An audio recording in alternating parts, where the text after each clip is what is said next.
A lot of people worry about if they're going to be physically fit enough to hike the Appalachian Trail, but I'll tell you this. One of the best ways that you can prepare for it is you gotta gain a few pounds.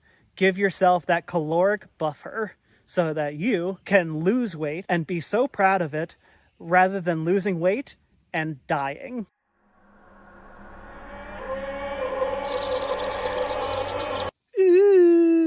Now, as a person, I had always been a big kid.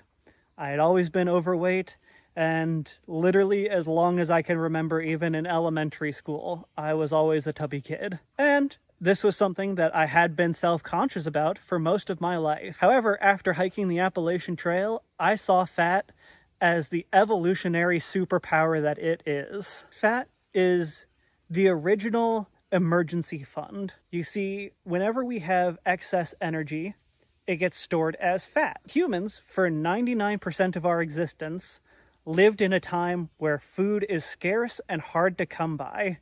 And so fat is able to store way more energy than muscles, bone, blood, any other part of the body. By having this layer of fat, you are giving yourself a huge advantage to your own survival. 1 pound of fat contains about 3,500 calories in it. That is more than what most people need to eat in a day. However, whenever you're through hiking the Appalachian Trail, I was spending about 6,000 to 10,000 calories a day.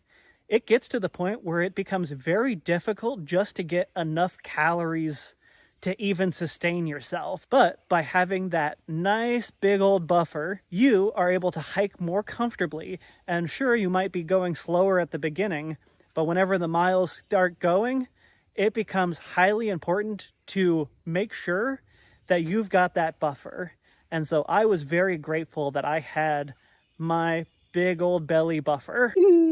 That has become one of my biggest pieces of advice for anyone that wants to through hike the Appalachian Trail or do any kind of long distance hike, is you got to build a belly. You've got to get these tiggle man bitties. While we do live in an age where people are becoming too fat and it has been seen as something to be self-conscious about, never forget the evolutionary advantage that you have. And whenever you're doing one of these survival situations and going to be pushing yourself to the extreme, if speed isn't a factor, then you might as well be able to hike comfortably.